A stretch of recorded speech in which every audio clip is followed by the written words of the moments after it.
Hey, how's it going? It's Grant with the Garden of Eder. And Shelby. And today we're going to talk about summer tubbing. We've got about 40 to 50 ponds going outside, or tubs, containers, whatever you want to call them. They range from like 15-gallon or 5-gallon buckets all the way up to we have a 500-gallon container tub. We have a 1,000-gallon wood timber pond that we built above ground. Yeah, he's got to go. And then we've got another swimming pool that we've converted into our koi and turtle pond also. So, of course, our main thing that we breed outside is the Neocaridina shrimp, but we've also got several different varieties of shrimp outside that are also, it'll be fine. We got thunderstorm and everything going on right now, and the dogs are a little flustered with the thunder. Thea gets a little skittish. So here, come and say hi, and I'll build the barricade. And catch up on chat real quick. All right. Hello, Yellowstone Aquatics. And we got Crypt Keeper Aquatics. How you doing? Screaming Fly. Hello. Welcome. And Eduardo. Hello. Hi, Sandy. Making sure there's no questions, too. And Nano Aquarium Guy. How you doing? And hello, Frank and Richie. I think that is it for now. And hello, Richard. I think I caught up to everybody except like the 10 people that just commented. Nope, I skipped some people. Oh, right. No. Everything should be good. We got things moved a little bit so we can get some water changes and some other things done. Shelby went through and tested an entire row of the new rack that all had old tanks. And we went through and filled up most of those with shrimp. Some of them didn't qualify. Their pH was over 6.5 or at 6.5. So I gave those to Shelby to use for fish tanks. So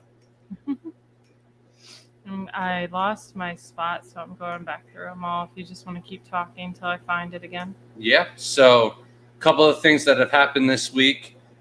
We've gone through and, like I said, added all of those shrimp to those tanks. We also, what shrimp did we get this week? I know we got a box of shrimp this week. Maybe it was last week we got shrimp. It's just been a really busy week going on. Blue tigers. But I think that was last week when we got all those from Dan. I don't know. Are you caught back up yet? Well, kind of. Hello, Arctic Winds. And we...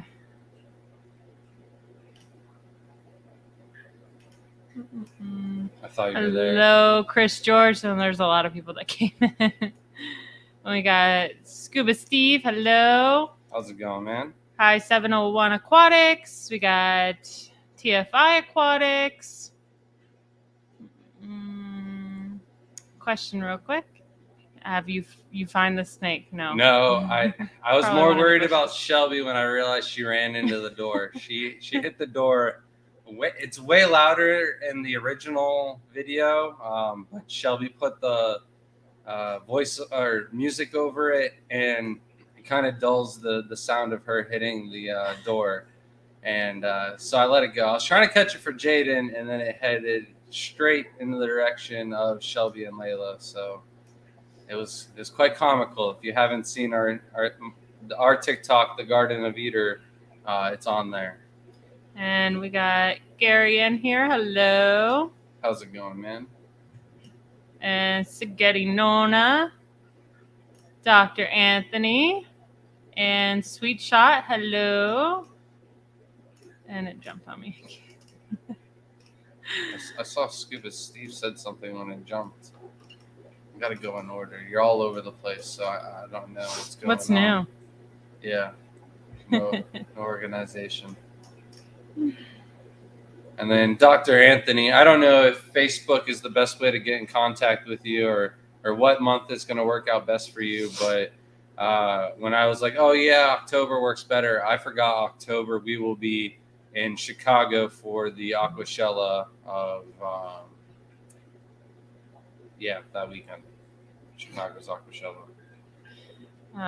He didn't ask anything. He just said my buddy lost his whole tank. Gonna make him turn into a fish and shrimp tank. I'm not sure what was in it before, but hopefully shrimp are a lot easier. Eduardo saw the snake one. Yeah. I like snake. I've held snakes, but when they are wild ones and they're coming straight at me, I am going to run. I am not even going to chance it coming on me at all. Crypt Keeper said, hey, I've prepared a few questions for after the discussion. Super excited to learn about the summer tubs. Thought it was going to be a great and easy topic. I could go on for days about not just the fish and shrimp that we have going on outside, but we got a lot of plants that we farm from outside. Hello, Dee Dee and Mountain Greenery. How's it going? Welcome in.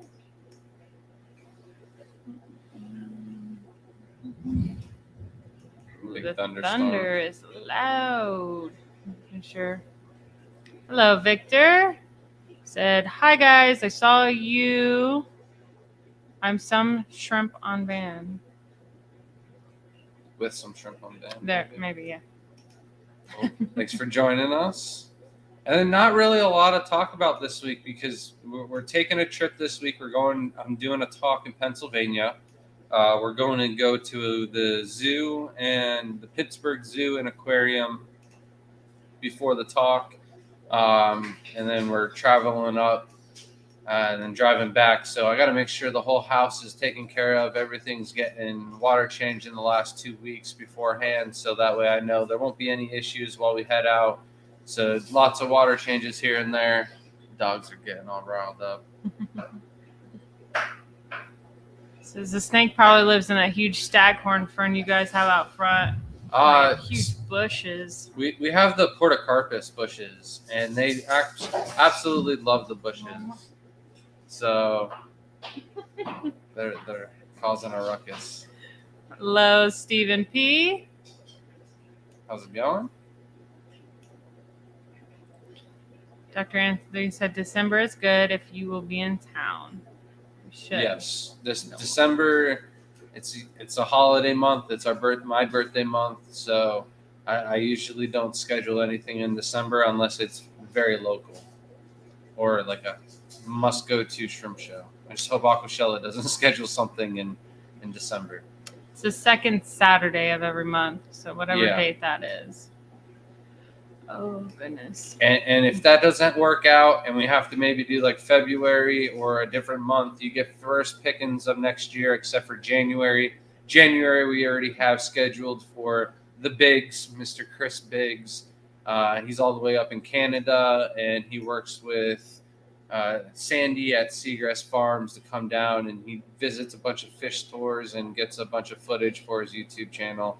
Very informative guy and super funny, makes things really interesting, and doesn't put anyone to sleep in the crowd. Hello, Mikey's Fish Tanks. Oh my goodness. I was caught up a minute ago. Richie said, my tangerine tigers are doing great, and the red tigers doing good. Just one died, but love them. So I guess I'll jump on to the discussion here. One last person to say hi to. Okay. Hello, Scotty the Fish Freak. How's it going, man? Had 9 fire calls today. That's insane. I didn't know you were a firefighter, man. I tried to be a firefighter, but my blood pressure was too low, and during training, I passed out with the whole suit on and everything, and I woke up in the medical bay. And I was like, what happened? And they're like, we're going to get you to the hospital. You got really low blood pressure. And I'm like, how low is it? And I was like, no, that's not that bad. I was just probably got too hot. And they said, if you got really low blood pressure, you'll pass out too much if you're in heat. So I had to let go of that dream.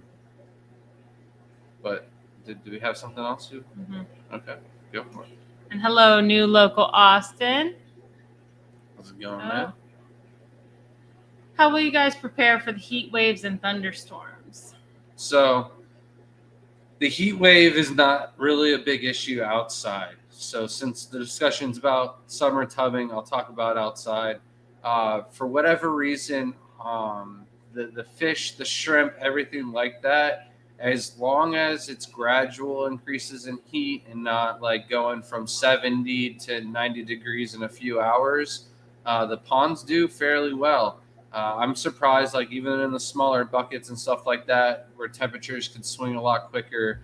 The shrimp do really well in the smaller buckets. We don't have fish in anything smaller than like 30 gallons outside, but we got a buddy in maybe 15, 30 minutes south of us, and he breeds a lot of different fish outside in barrels and greenhouses them during the winter time, and he doesn't have any issues chilling or anything like that.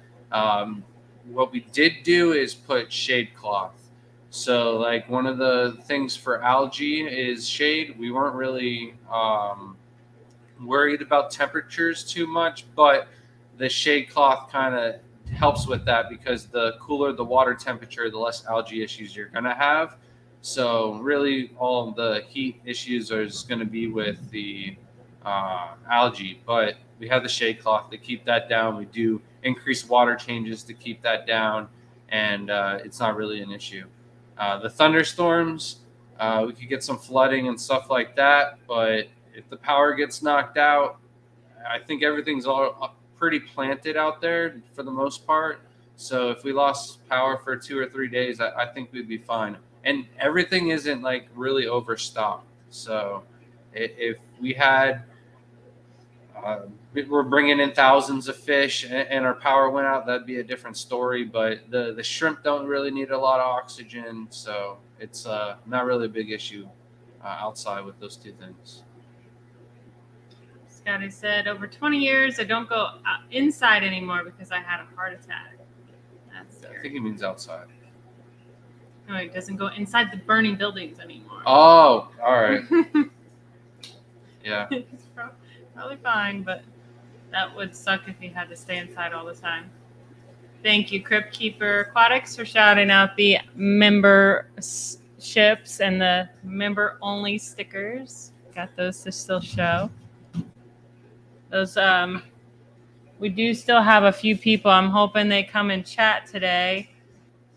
And I don't see any of these yet, but we still have a few people we don't have your addresses for. But if you're a member and you haven't sent us an email, it's granteater@gmail.com, and we'll send you guys your sticker as well as a coupon code for 10% off the website, and a special thank you note handwritten by Shelby, and then I sign it.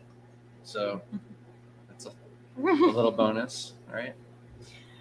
Mikey said thunderstorms or water changes. Yeah, they certainly help out. I want to do something with our gutter system to the house to where all the water off the back side of the house gets drained into the pool, so we have a little extra water going in. I'm not really too worried about it because we all the water from the water changes inside the house goes into the pool as well as all the tubs outside. So the water in the pool gets swapped out fairly often. Dr. Anthony said, you pass out when you're in heat? Great. Grant the Great Dane. I'm fine in heat. Like I used to cut grass and stuff like that, but it was wearing the suit, and then we had to hold a running fire hose for like, I don't know, 15 minutes straight or 30 minutes straight, and I don't know where I even made it or where I passed out, but I wasn't the guy holding the hose. I was the guy right behind him, and I was holding all of the weight of the hose and everything for him so he could properly aim the hose and not have to hold all the weight himself. And I just was like, I can't give up. I got to get it done, and I passed out. I had the fire inside of me, and it just burnt up. Mason said summer tubbing is all seasons for us. Yeah. I'm also here to help the people out north, though, also. So in case there's people that I had a couple ideas for like quick turnovers and stuff like that for the people that can only summer tub 3 to 4 months out of the year. Like also, even if you can't, house cichlids or whatever you want to outside all year round, chances are you can throw out a tub and get it cycling a month or two beforehand. There's a lot of plants that do really well even in the colder times, so you can get a tub up and running. As soon as it starts to thaw, and you're not going to have a frozen, solid shut tub. It's starting to sound like something's running in the house. It's pouring that loud. My angelfish are jerks. They knocked the filter off again. They're jerks. Oh. Yes, I'm going to be breeding 50 plus strains of guppies outside. Yeah, that's crazy, man.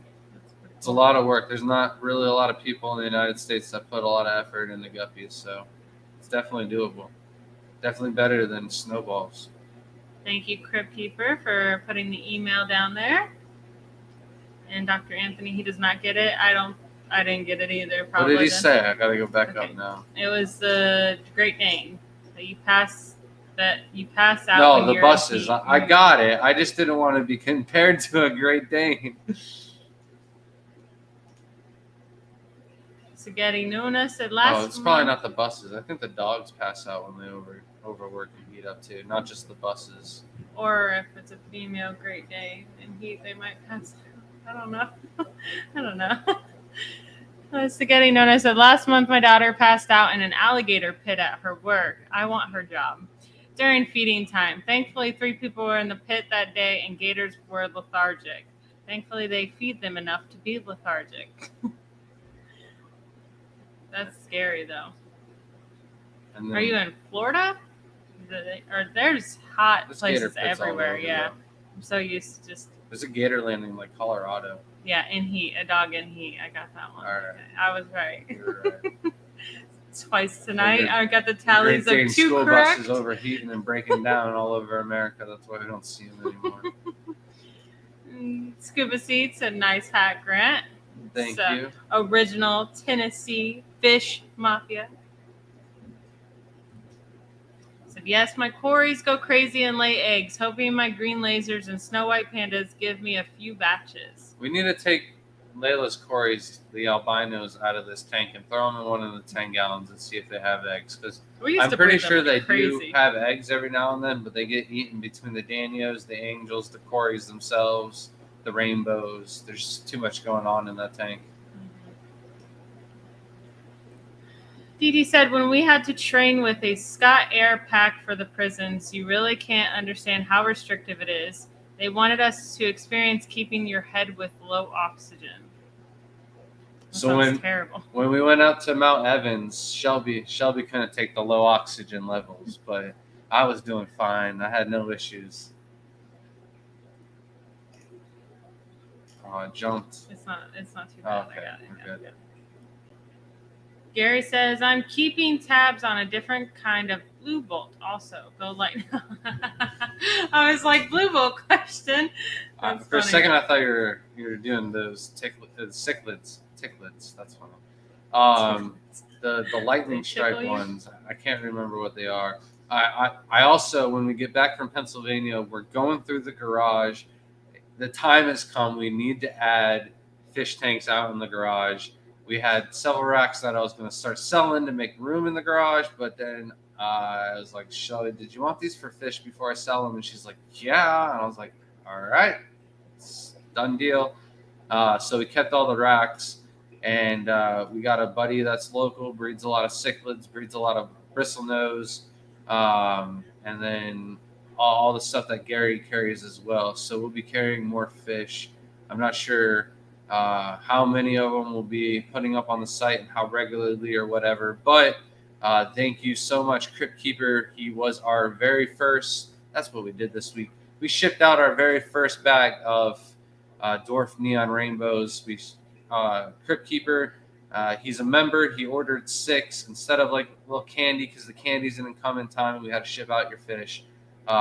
Those were already here, so I gave you extra fish instead of the candy. Also because of the DOA thing, I didn't want one not to make it. It was our first time. However, all 8 of the fish made it alive. I tried 2 different shipping methods. They both worked, so I guess I could use either or. I don't know. I'm not sure, but I'll probably use the breather bags just because I thought they would be the better option. More water in the bag, and not really worried about oxygen levels with that. So look out for more fish when we get back from Pennsylvania. We'll be setting up a lot more tanks in the garage for once. Hello, Jeffrey Brown. How's it going, man?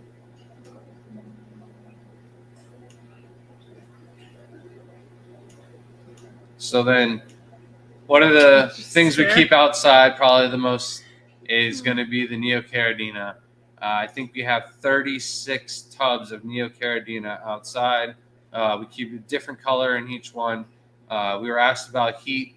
The Neos can take a very wide variety range of parameters, and temperature is one of them.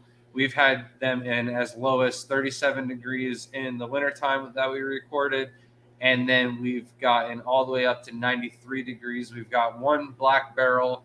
It's low on water volume, and it's black, so it heated up a little bit more in 93 degrees, but we weren't having any issues, no deaths or anything like that, and a lot of the other ponds were at 90, 91. So as long as the temperatures don't increase too gradually, they shouldn't be an issue. So you need to watch out for your western sun a lot more than your eastern. So if you had it shaded off completely in the morning to all of your eastern sun, and then 3 o'clock or so, and it's starting to get direct sun from the western sun, that can heat up really quickly. So maybe throw some shade or something like that. That'll prevent it from heating up too rapidly, and the shrimp or fish or whatever you're trying to keep in that tub should be all right.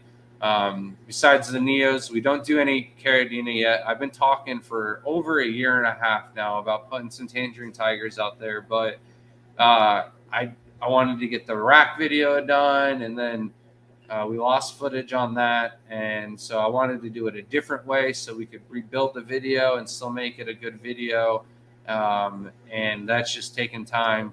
So once that's done, then I'll throw some tangerine tigers outside, because that's going to be the next video, is like a whole update video on what's going on outside, because I want to change a lot of things all around. Yesterday was Father's Day. We'll talk about that real quick. Early in the morning, I do my routine where I go outside, I feed everything, and I take care of some plants. I trim some things up, and I saw the biggest Cuban tree frogs ever. I had to get rid of those, but I found a new method of getting rid of them. I can't talk about it here, but it was awesome. Jump into the chat. We got something else. I thought you were talking about something else. What else? I don't what know. else? We were at the pool today, and Jaden did a front flip on the wall and put his tooth through his lip. So yeah, that happened today, not yesterday. Thank God.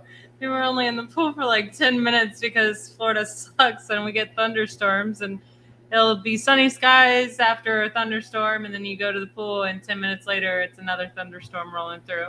Trying to dodge rain clouds, and then one builds right on top of it. There's Yeah. just nothing you can do about it in Florida. Crypt Keeper said, what is the absolute lowest safe temperature for shrimp? Would like to utilize some of the basement for breeding tubs, but it does get frigid in winter. So Neocaridina can go a little bit lower than Caridina, I believe. There have been people who claim to keep them in the 40s and stuff like that, but personally with Caridina, I would not go below 55. I've heard of them in 51 from very trustworthy people, and then I've heard about them in the 40s from not so trustworthy people. So, it's really raining outside. I thought a tank was flooding. Yeah, that's what it sounds like. I don't know if the mic's picking that up. I hope not. But where was I?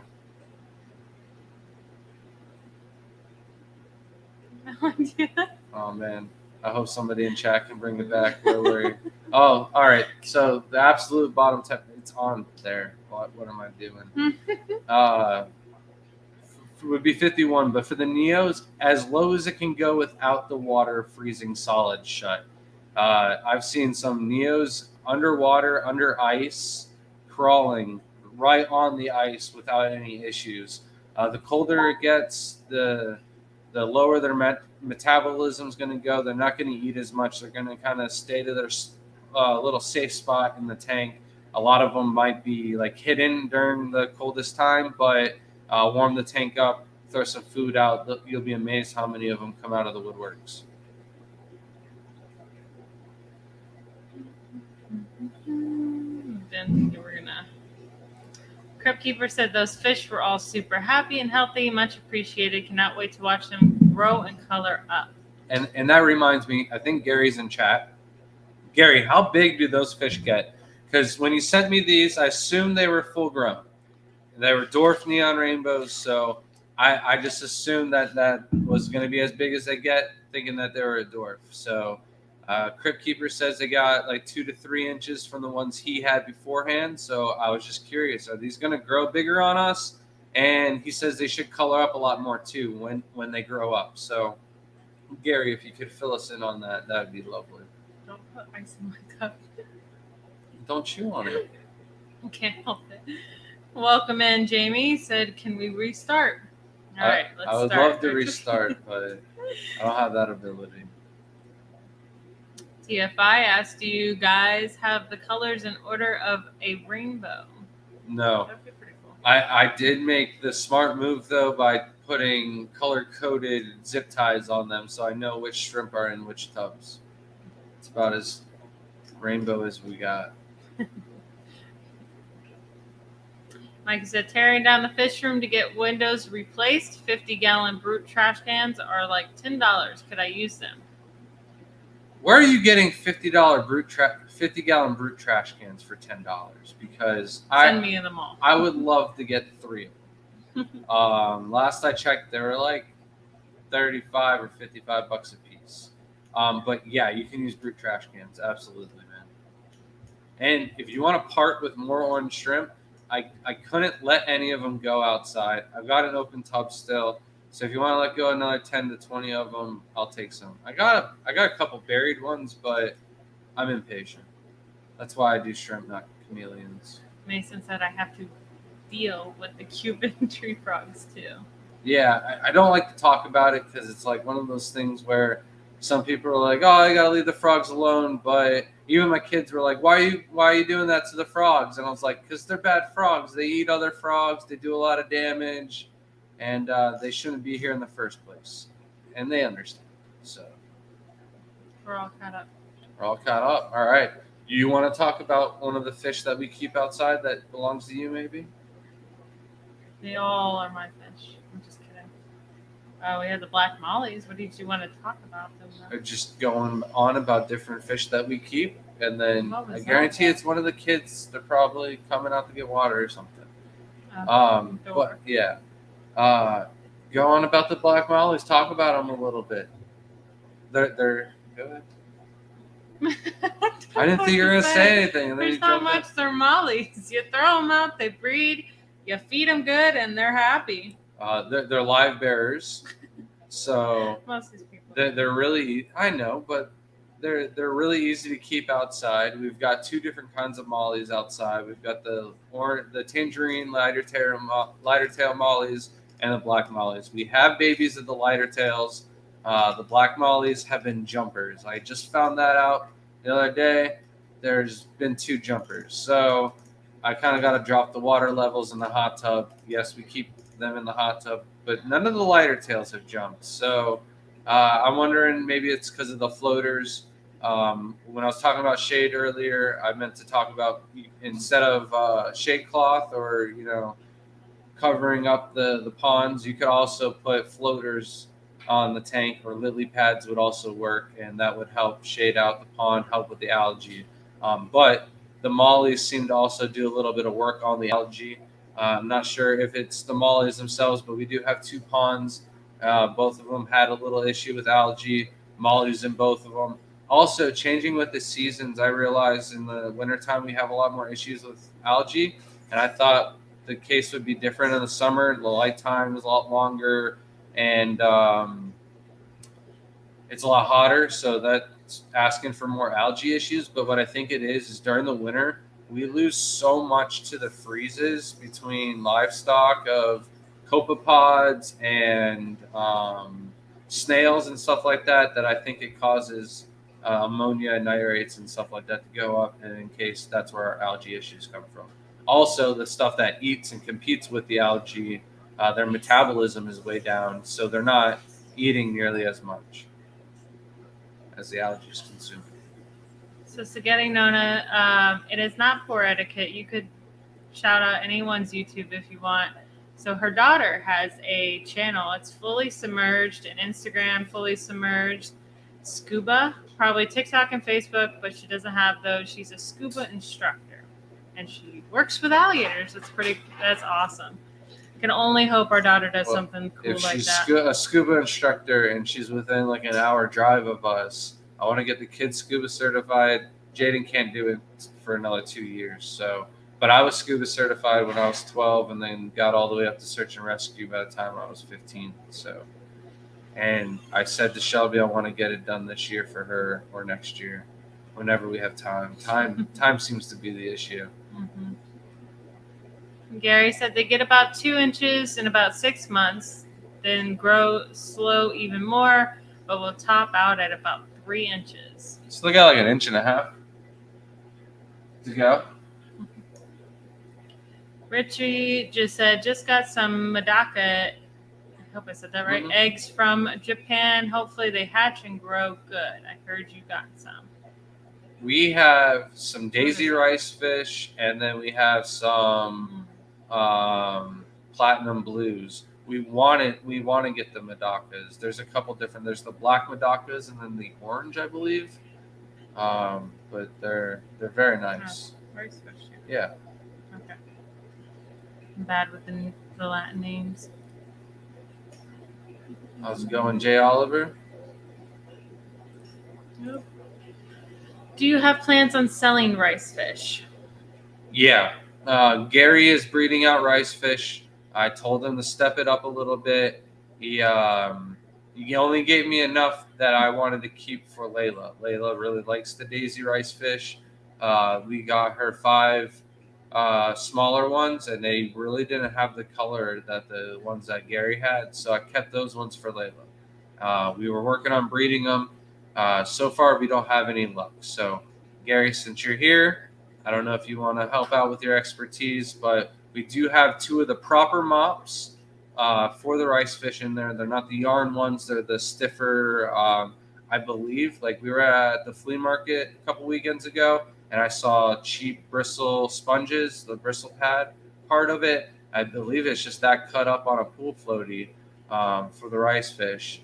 And then Shelby thinks that it's possibly because we're not feeding really any live food at all. I think maybe it's because we don't have a heater in there. I don't know exactly where we're going wrong. Or maybe they're a soft water and we have them in hard water. So 3 different possibilities. Maybe we're doing something way wrong that I didn't even list. Dr. Anthony's been over. I have 5,000 plus dives. Been diving for over 40 years. I have not dove since I've been with Shelby, but I used to dive a lot as a kid. We dove You make that several. Sound so terrible. I stopped diving a couple of years before I met Shelby. Just got too busy with life.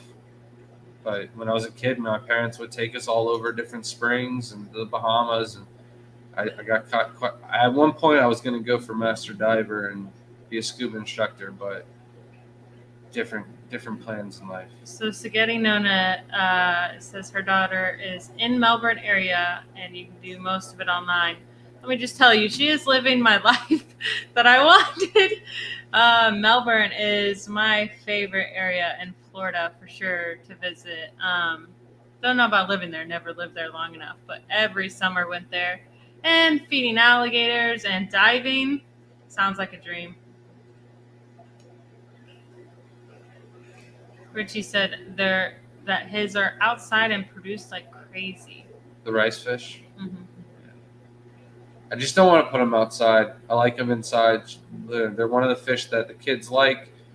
So it really would kill me to put like Jaden's flower horn outside or something like that, just because of how interactive they get with the kids. Chris said I used to dive a lot, stopped when I got married. Seems so like your they life. ruin everything about diving, don't they? We're not married, so what's your excuse? Same thing. I'm just kidding. I stopped way before Shelby. And Crypt Keeper has never done scuba diving, but it's on the bucket list. It's definitely fun. I'm not too fond on saltwater diving, but freshwater springs and stuff like that, that's where it's at. Jamie said, feeding alligators and diving should not be in the same sentence. I am a Florida born and raised crazy girl. Those sound totally normal to me. I would do that in one day, at like half a day. I would do both of them, and then we're going to do something else crazy, like, there's some go-karts or do something fun. Gary said, daisies breed fine in my hard water. I use yarn mops. I do feed breeders baby brine shrimp, as well as small granules. I've been rotating 2 different types of flake food. They did not like the Bug Pro. I think if I grinded up the Bug Pro, it'd probably be a lot better and they would eat it, but it was just too big for them. And then the brine shrimp's the next thing we want to do. So I will give it to Shelby. She has stepped up her fish feeding routine. Before she was doing like once a day.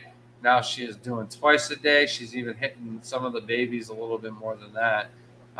And then like I feed everything outside. So we've gotten quite the growth.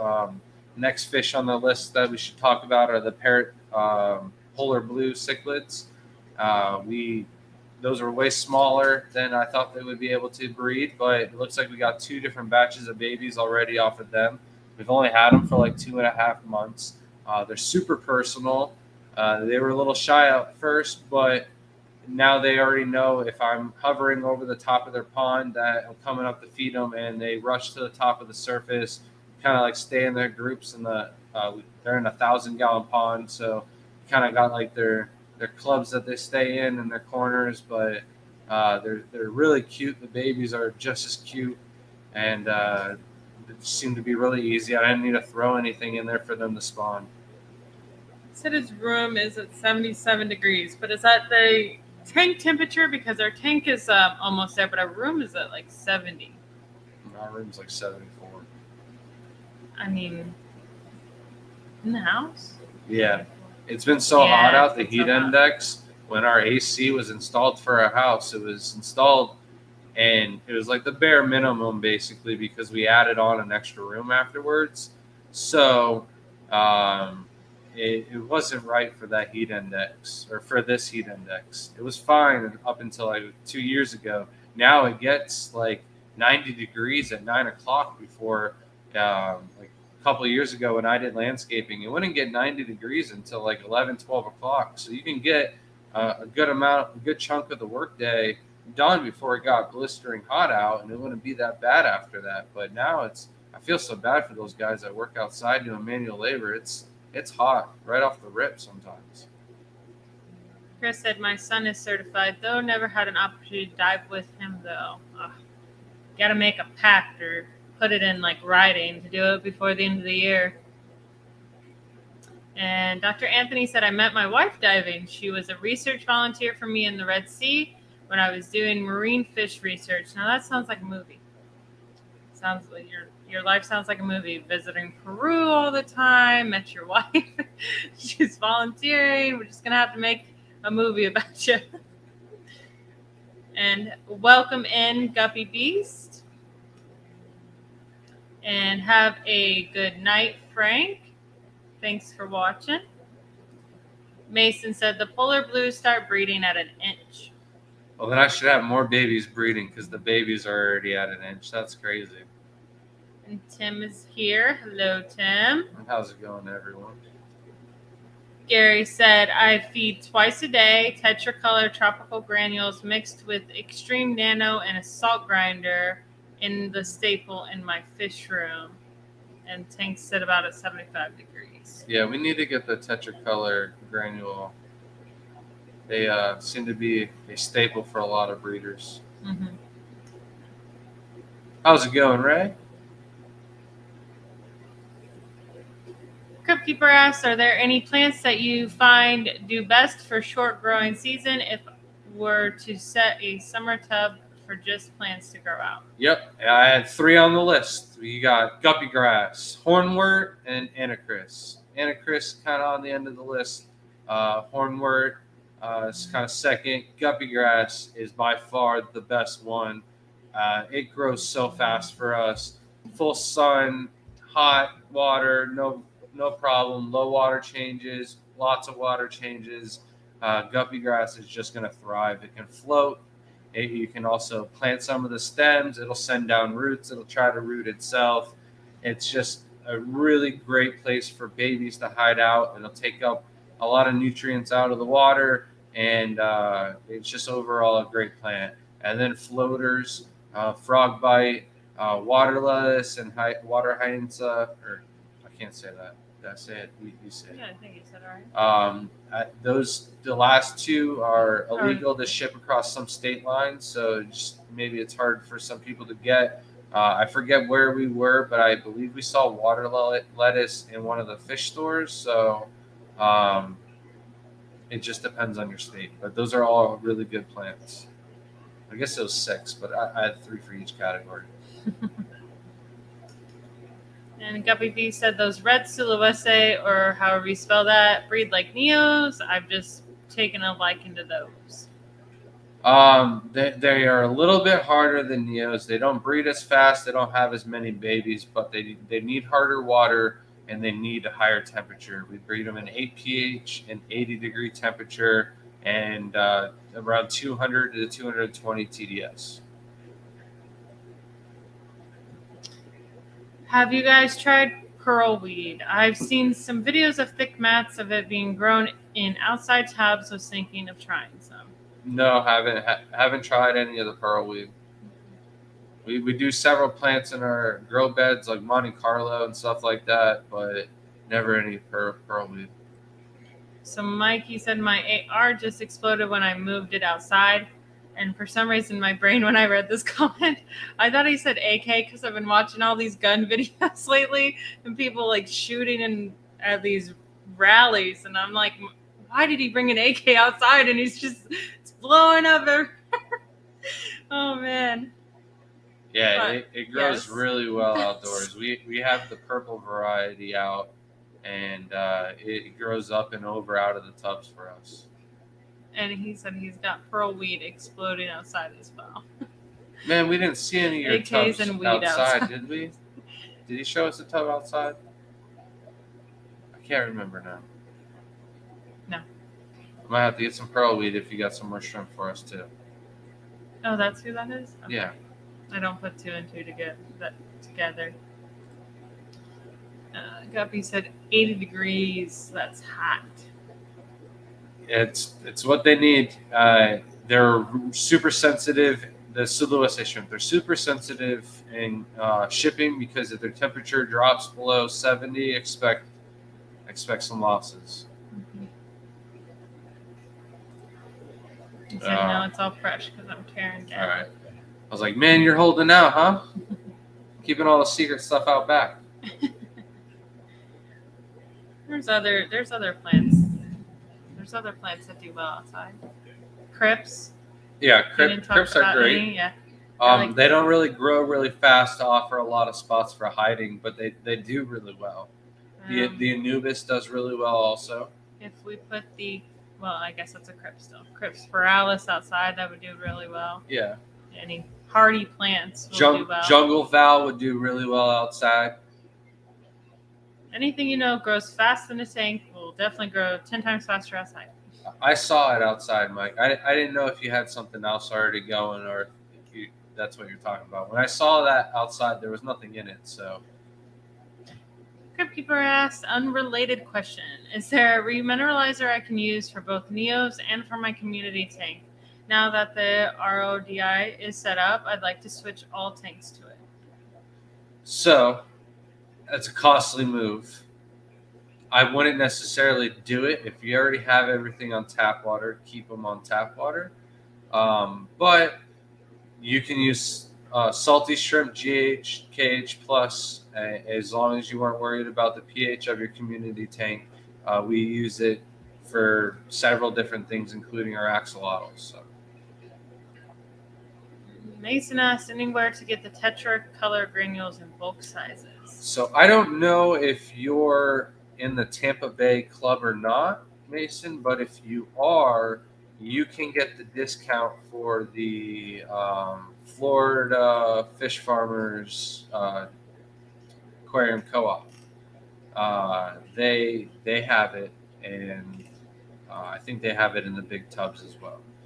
I haven't been there yet. We haven't gotten it from them, but I believe that's where I would go to go get a big bulk container of it. And then somewhere in one of the videos, I saw LRB say that there was like a sale, but it's probably not going on anymore. But he was able to get big containers from somewhere. So next fish, I think maybe we should talk about. We pretty much do these every single year. Those are endlers. They just do really well with shrimp. We usually keep them with a green jade or some wild shrimp in one of the tubs. But we just have them all by themselves this year with some scuds and in the guppy grass. We got the Japanese double blue swordtail ones. Want to get a couple different varieties. We'll have to leave a couple tanks open inside for the winter time. We'll move them back inside, but for now, that's the only endlers we got going on. And he said, I went there once to get 50-pound bag of Aquamax food. But Cryptkeeper said, are there any live food cultures for the fish that I could do in tubs outdoors in summer? So Daphnia, I mean, of course, some people would consider like ghost shrimp or wild neos or something like that, feeders, but also scuds and the Daphnia are great. You just want to keep the Daphnia in like a circular barrel or bucket or something like that with an air stone, so that way the circulation is moving. And they like really dirty water, so if you can cultivate some green water on the side, or you can mix up some spirulina powder, mix it in some water, get a good mixture going, and dump it into the water. But they do thrive a lot better in the green water feedings. And then for whatever reason, you can do everything right, and the whole culture crash on you. So it is one of those things where you want to keep a backup culture going at all times. Dr. Anthony said, would love to get some of those Why can't that come out? The isopods. I know, in your green shrimp tanks. I was trying so hard to say it, though. All right. So as soon as you're back home from Peru, let me know. I'd love to send you some shrimp and some of the aquatic isopods. We've got them in Caridina parameter and a bunch of different tanks in the house.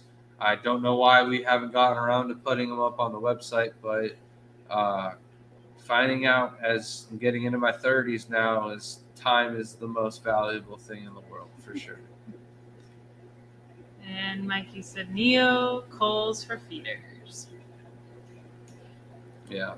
Guppy Beast, are you putting any ice packs in your orders or shipping with this heat? No ice packs. We have the issue with ice packs is it usually cools them off too fast, and then the ice pack will melt and not work on the last stretch of the journey. And if we were doing overnight or something like that, maybe, but everything gets sent out priority. And because of that, usually what happens with the ice packs is they'll work for the first 2 days, and then the third or fourth day, they won't be working at all. So when they're sitting on somebody's doorstep for 30 minutes or longer, it really doesn't do them any good. It does more harm than good. So Mason said, saw a video of mosquito larvae setup. Bucket of tannin water with banana peels inside. Mosquitoes were very attracted to it. Lots of free food for outside tubs. Haven't tried it. So I might try that. I had a tub outside for weeks with no larva in it, and then I felt like an idiot because my buddy Mike was like, "Do they spray in your neighborhood?" And I was like, "Yeah, they do. That's probably why." But the spray doesn't work all the time because of our bushes. So if I have a filter off in the greenhouse or something like that, we'll get mosquitoes in there. What is the ideal TDS to keep your Caridina? 150.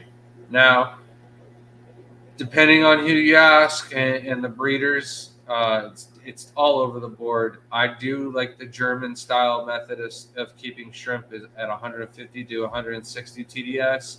The Asian TDS is usually 110 to 130. So it depends where you get your shrimp. So we got Snoop here. Hello. Said, first time catching a live stream. Are these scheduled at all? Just wondering. Also, already ordered some red really cool and green jade cool. Yeah, so we do this live stream every Monday at 9 p.m. Eastern time. And then Wednesdays, every other week on this stream, we'll be live this Wednesday at 10 p.m. Our episodes are half-baked. It's with Shelby and myself and our two teammates, Brian Covey and Chance Kramer. Together, we're a Florida Aquascape team, and it's basically an aquascape themed show, podcast style, but this week will be on filtration, filters, and of course, we're going through and touching up and answering everybody's questions and whatnot. And then next week, it'll be on Chance Kramer's channel, Chance Kramer, and the even numbers are on his channel. And we're going to have our first guest. They want to get Heap to come in and do a guest feature on Chance's channel. So next week for that. And then thank you for being patient with us if your order was placed before the holiday. Because of today, none of the orders went out on Saturday because they would have all been held up an extra day in transit because of the holiday today. Banks and stuff are closed. Jamie said, any tips on feeding a pea puffer while I'm away for 8 days? Usually dump in a bunch of extra ramhorn snails, but he's a savage and kills them all at once. Those are like the hardest things to feed, honestly. So what I would do is maybe put a bottle filled with snails, poke a ton of holes in it because you don't want one of the snails to die and create ammonia issue, but just make sure the snails are bigger than the holes that you make, and then make the hole like super small so that way the snails just gradually come out of the bottle for you and can slowly feed him off maybe. But other than that, I don't got anything else for you, man. That was the best, and that just came off right out of the top of the head. Maybe I put some more thought into it, I could come up with something better, but maybe getting some frozen bloodworms or something like that, frozen clam or something, and asking somebody to come in day 4 and just dropping one into the tank so that way they don't overdo it. We were going to be traveling and gone for a couple days for the Triple Crown, and we were thinking about having one of our friends come by and feed all of our fish, and we've got like small bags that we can just put individual food in each one of the bags and get it done. I forgot to turn off my alarm. I'm not bidding on any more shrimp this week. So Scotty said, I fed larvae, quit when some grew up quicker than I was expecting and came after me. That's what I warned him about when I see the bucket of water he was trying to collect and do that. He's like, oh, I'm trying to get mosquito larvae. And I'm like, oh, okay, with the mosquito problem in Florida, let's just add to it, right? It's free fish food, though. I know, but it's a game I'm not willing to play.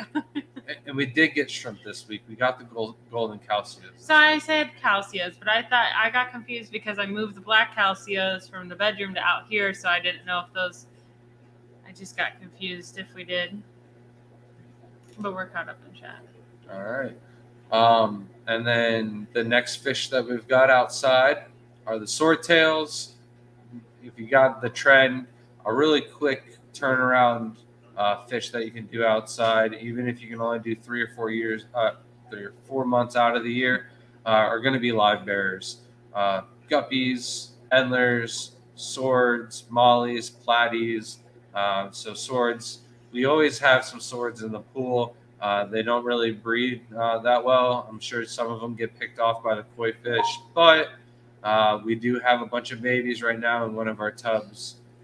So you got something to say, or you just set with the pop-ups?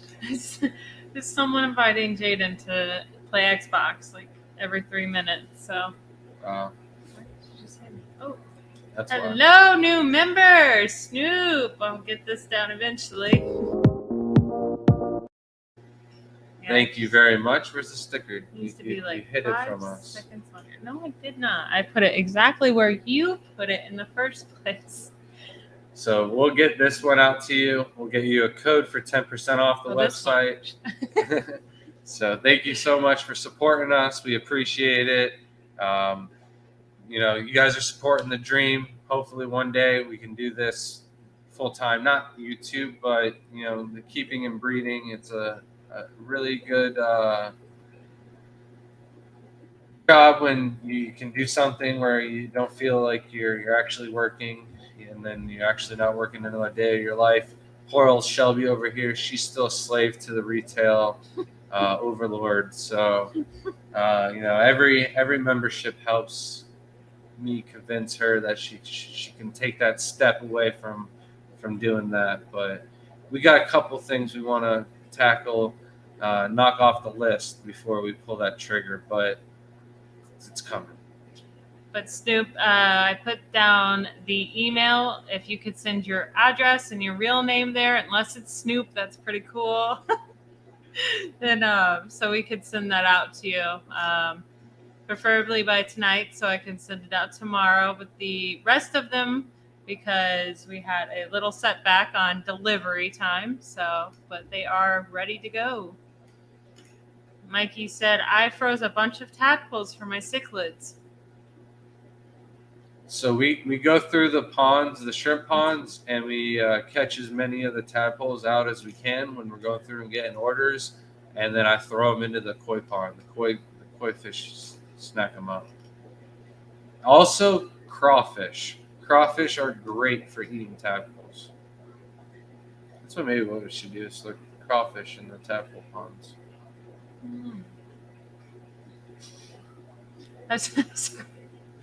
Crab Keeper said, I love calcios. You have to let me know if you ever have them available, blue or red especially. Well, sorry, we only have black available. Those are the only ones that I've ever really gotten to breed a good number. We had the blues, but when the flea and tick medicine got into our tanks, the blues just never bred for me. They stayed super, super small for months, and then 6 months after that, they started to die off. And then the reds, I get them to breed, and then I cull so that way I get the really nice orange and red color to them, and then I get such a heavy male ratio that they don't breed very well for me. So I got 2 separate different tanks, so hopefully one of them does well for me this time. Mason said to put the sticker on the fridge. Awesome. Is it like a fish room fridge where all of your frozen foods go, and maybe a couple axolotls in there or something? I have one of those in the garage. Stu said, been watching the notification for weeks, needed a sticker as well. Appreciate it, man. We'll get that out to you tomorrow, because all the orders are going out tomorrow. Shelby took the day off just to help me out. That's how lovely she is. And then we're leaving the next day for Pennsylvania. Crip said, are you jealous you aren't getting a radical sticker? All it takes is a membership. Thanks for the shout out. And it's not just this sticker. As we make more stickers and other logos and stuff like that, we will update and send you guys little things regularly. Not going to make a ton of money off of memberships, but I want to put it into making things more interactive with you guys. So, and I've heard other channels are going to do it as well. So I really like to start the trend. Shelby's like figuring out, like, our son also has a sticker issue, and he's like, yeah, you passed it down to our son. You should have told me when you got with me that you had this weird sticker addiction. Maybe I wouldn't have stayed with you so long. Would have really been a lot of hints. That's exactly what you said. That's not what I said. Yeah, basically. That was all the hints. Oh my goodness. Gappy B, so I got the hang of Neo. Should my next shrimp be the Caradina or Suluese? Haven't done my research yet. I would do some tiger shrimp next. Sulueses are, I would suggest doing a 20-gallon tank or bigger if it's your first time. If you can't go that big, then do the Caradina, because I can still recommend 10-gallon tank being just fine for a Caradina beginner. Jamie, it is going out tomorrow, along with something else in the. Okay, because Jamie gets a box of Aquachar too. Yeah. I thought we sent his out. No. Mm-mm. Very disappointed. Do we not have his address? I'm glad you're disappointed in yourself. Do we not have his address? We have the address. Okay. You said to make a different box for him, so All that right. was up to you That's my and your responsibility when I'm working. Mikey said, about to start a crayfish tub for Eaton. And it is on his kitchen fridge. Special place. Special place. So getting in asked, have you seen fully grown short body butterfly koi? No. Nope, but we do see our beautiful goldfish that people think are short body butterfly koi fish. I've seen some nice short huge. body butterfly kois, but not full grown. Seeing full grown koi in the United States is very rare. I think the only place we see full grown ones are like Disney World. If We went to that. Epcot. You did not go with me. We've never been to Disney World together. So. Universal? It was somewhere We went to Universal together. There was for a walkway, and Halloween it Horror had Nights. huge koi underneath. I don't remember where we were, but that was it. At the theme parks, that's about At the it. Orlando. No, it wasn't at a resort. It was like a Gaylord Palms has Halloween Horror Nights huge or something like that. koi fish. Not there. Okay. Who knows? Cryptkeeper said my sticker is going to go on the next tank setup along with some beautiful Caradina shrimp I'll be ordering from our website, tgoeshrimp.com. Cannot wait. That's awesome. And I'd like to get, like, we should have jumped on that deal. We should have just made some OG stickers to send out also. I think we have Holographic. plenty. For the next run. Oh, you mean making the originals holographic? Yeah.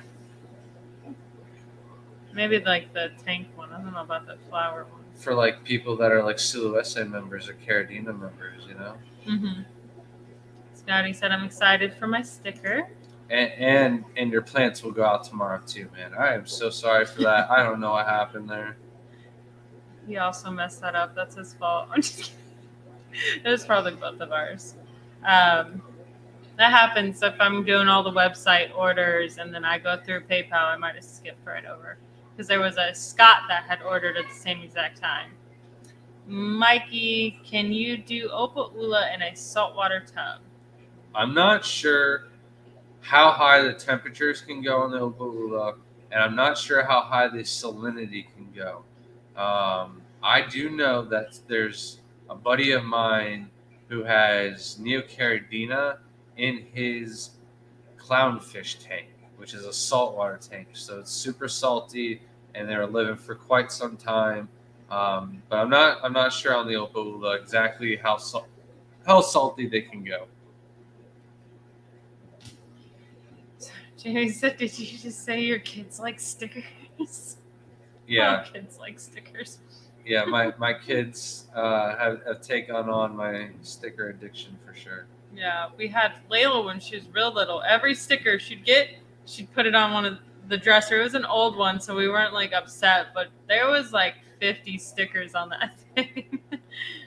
And when we go to all the shows and stuff like that, we always go around, collect all the stickers from the different vendors and whatnot. So that way we come home, we put them on one side of the door, and it's almost completely covered from different vendors, different events, and stuff like that.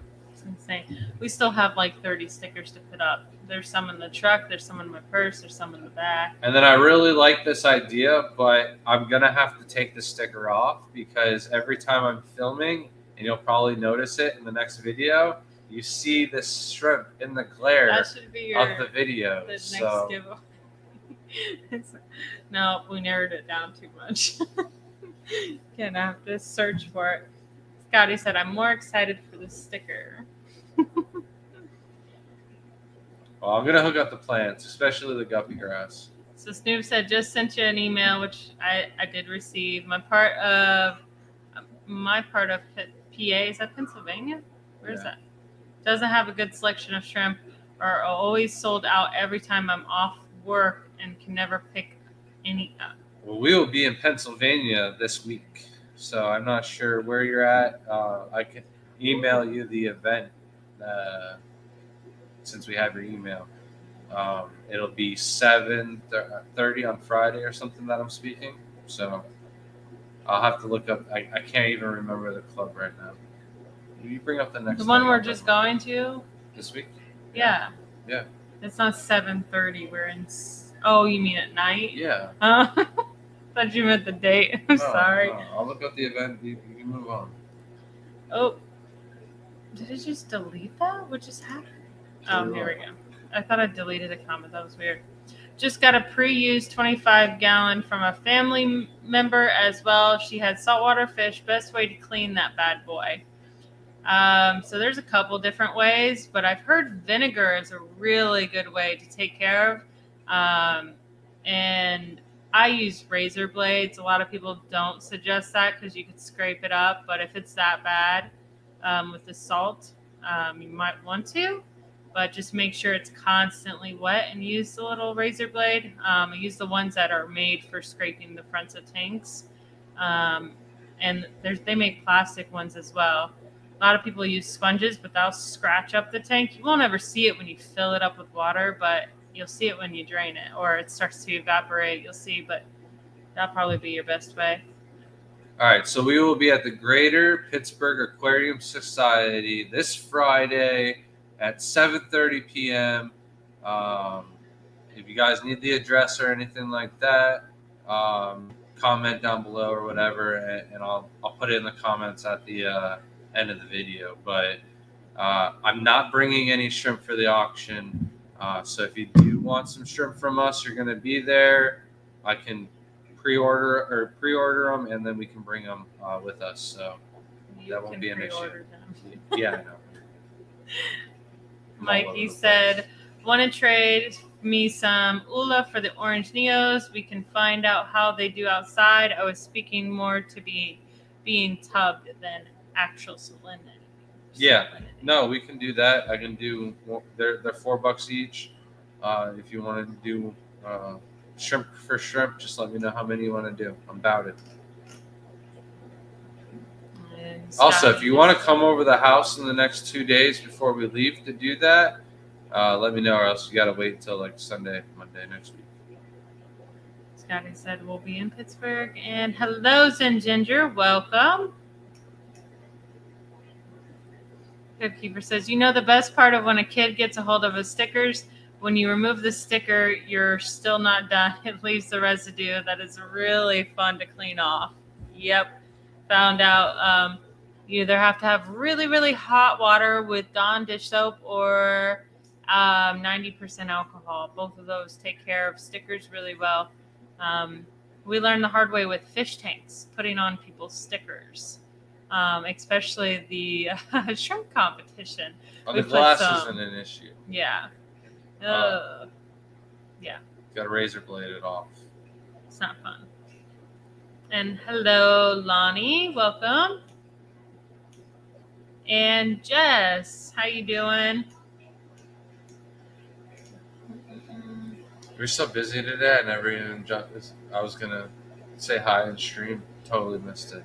Oh, we got up. No, you No, got we up. were. We were up. I was doing laundry. Mikey said, I want to make nanos like Brookstone sells with macro and 1 gallon jars. Yeah, no, we want to set up a bunch of little nano tanks cool. one day, but just never had the time.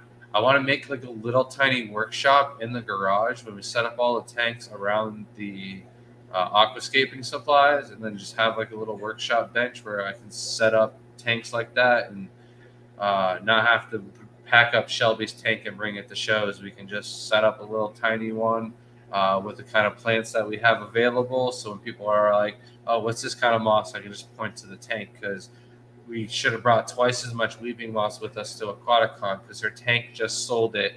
Everyone was like, what's this? What's this? And we're like, weeping moss. And we're like, you have it available? And we're like, yep, here you go. And it flew off the shelf. So we need to keep that up. But I definitely want to take your tank when we go to the Triple Crown, maybe even Dallas. We'll see how many shows till I escape another one. I never have time. We're going to mention that way too often in the streams. So Zen Ginger said, is the box of Aquachar I just got from you guys? No, it is actually from Brian. Yeah. It was for winning on our other live stream.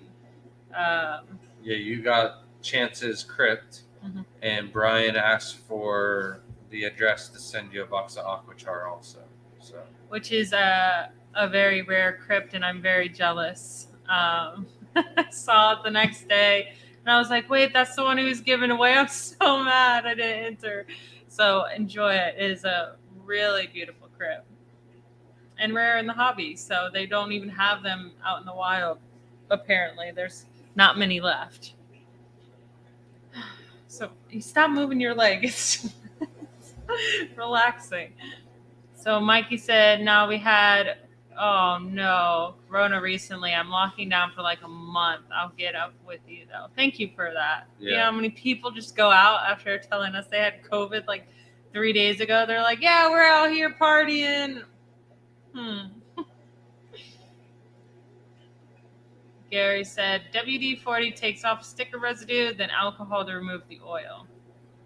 I feel like that's what sticker off is. If you've ever seen sticker off, that stuff looks like a thick version of WD-40. It's gross. It's spilled all over my work because we use it all the time. Yeah, from Goo Gone. So it's about the same thing. Have a good night, Jamie. It's off to work. Gotta head home. We'll catch the rest replay. Have a good night, man. Drive safe.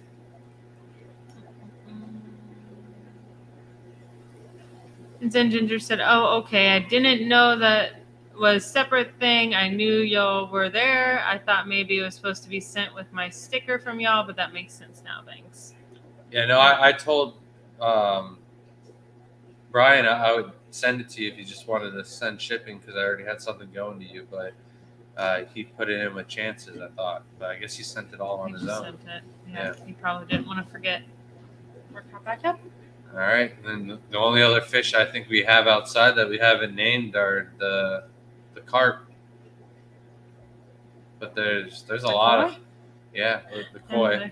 Those aren't really like summer tubbing fish, because they only really breed when the water goes from cold to warm, and then they spawn. But they certainly do a lot of eating during the summer. So we feed a lots of water changes, and then we make quite an abundance of plants out of our grow beds outside.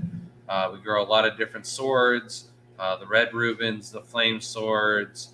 I need to put the Amazon sword immersed to get that running and send in more. What it'll do is send flowers or seeds, and then those actually grow into their own individual plants without even having to harvest the seeds or anything like that. We got the Marble Queen swords, and those all do really well. And then a couple different crypts. We got the Spiralis and the Compacta outside, and then some bronze. And every year we grow out as much Monte Carlo or dwarf baby tears as we possibly can. We've got an 8 foot by 2 foot grow bed. It's a cow trough. We have water flowing into it on one side, and then out the other side it overflows into our 1,000-gallon above ground pond where our cichlids are right now. But it has the hydroton, the expandable clay pellets, and the water is absorbed through like a sponge, and the roots kind of stay wet, even though the water doesn't completely cover over everything. It still grows in that submerged growth form. So I can sell like a foot by a foot of it every month during the peak time of the year. Right now, it's just Monte Carlo. I'm not growing any dwarf baby tears because Monte Carlo just does so much easier, nicer in the low-tech scapes. So the demand for it's a lot higher. The baby tier does look a little bit nicer in the diorama scapes and stuff like that in certain places, but the end game for it, if you don't keep CO2, it's really difficult to keep up with. And then the floaters, we got some frog bite, frog bit, and then the lilies. The lilies really do really well outside. We get flowers regularly. They'll bloom like every day for a couple weeks at a time, and then we got different lilies in different ponds. So we'll get flowers for a couple months out of the year. Are spider lilies? Our spider. You talk about the spider. That was it. We got 2 different varieties of spider lilies. One has like a skirt underneath, and the other one just has the spider petals. But they're like the same plant until they flower. We don't even know which one's which for half the year. I wonder if one's a male and one's a female. I don't know. Chance never got back to us. He's like, "Oh, send me pictures." Sent him pictures. He never responded. So, Chance, you're watching, man.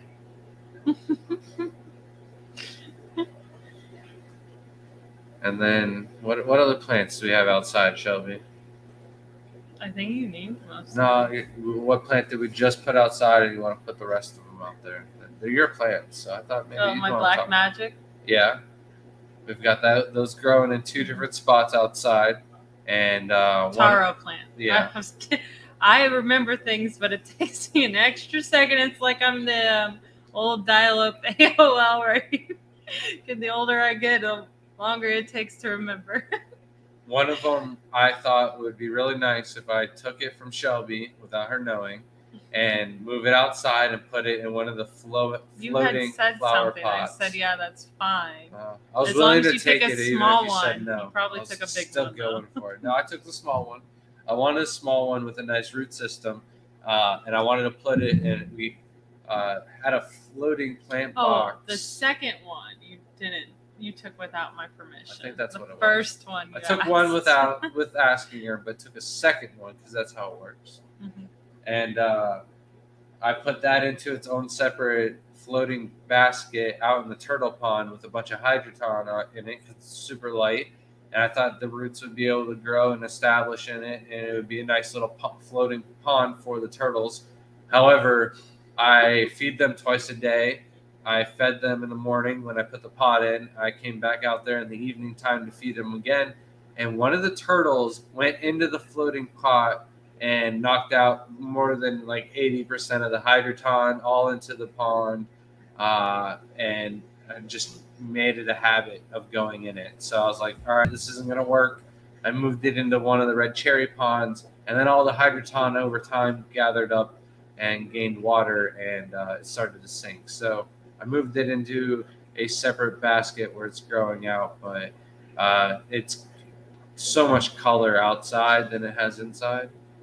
What you laughing at? Ginger said, next time I see Shelby stare off to the left searching for an answer, I'm going to hear the old school modem sound. Oh my gosh. Yes. That's exactly what's going on in my head too. Oh man. That's all I think about when I can't think of what I'm trying. Like, I know the answers to everything, and he'll ask me a question, and like about shrimp. And I mean, there's so many varieties. I'm still learning because some of it's real confusing, especially if you knew it was this, and you're like, wait, where did it come from? That also switches me up. So I'll just be sitting there staring at the tank, and he's like, "Do you want me to answer?" I'm like, "No, no, no, no. I'm still thinking." Okay. Oh man. I give her some time. I wish I had more time to go through the house and take pictures and play the game of what kind of shrimp this is. There was a couple good ones that I kind of just got excited. And I was like, oh, look at this. And I probably should have played the game, but Shelby will give it a good effort. And she gets it more than most people. But some of them, like Shelby, you should have known this. You should know this. Yeah. But he does that in the like because I go to work, so he'll post one of those shrimp that like, guys, guess which one this is, and I'll literally all day at work I'll go back to the picture and it takes me like a couple hours, and then I'll call him up and I'll be like, wait, is it in this tank? And he's like, I can't tell you what tank it's out of. So then I'll hang up and I'll call like an hour later and I'll be like, all right, it's this one, and he's like, no, not yet, and I'm like, all right. An hour later I'll get to know it. All right, I knew we had something exciting to talk about. Tomorrow, isn't it? I don't care. It's already in works. I said I wasn't gonna hype it up anymore until it was a done deal. Hello, Lady Diane. I didn't want to hold on. All right, so it is official. We have sent shrimp to be sent off into a rocket.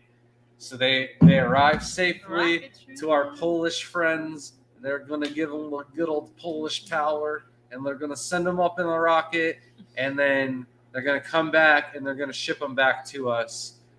So that is all set in motion. I was so worried about them getting the shrimp. I was like, oh, no problem. We actually can ship out on Saturday, and they'll arrive on Monday. Our post system works like that. Even though they give them the day off, they still make half of them work. So we're good for it. And then, like, there was 2 holidays, Father's Day and Juneteenth. So I was like, oh, no, I don't know if I can make this happen anymore. But then I called in UPS, and they're like, no, we can still deliver as long as you make it overnight on Saturday. It'll be there on Monday. So they got all the shrimp. I sent them 45 adults. They had to have adults. I'll go back into the whole reason why and everything like that in a second. But we sent them green jades. I will leave an empty tank on the new rack. So if the shrimp go up in the rocket and come back and I can get them to breed, it'll be more part of their scientific research. As far as, why am I getting the hiccups? I'm getting so excited. Oh, dear. As far as we know, there hasn't been any shrimp sent up into space or on a rocket. There hasn't been any scientific research or papers posted on it or anything like that. The members that are sending the shrimp up, they're sending neocaridina shrimp for a couple different reasons. One is because they are a good test subject for growing out the larger prawn shrimp. 2, they're super hardy, but also they need pollinators, and not just for the air, but for underwater as well. And I found that interesting. So they're trying to make fully sustainable ecosystems up in space on the moon and on the space shuttle, or possibly Mars. And for that, the best way is hydroponic foods.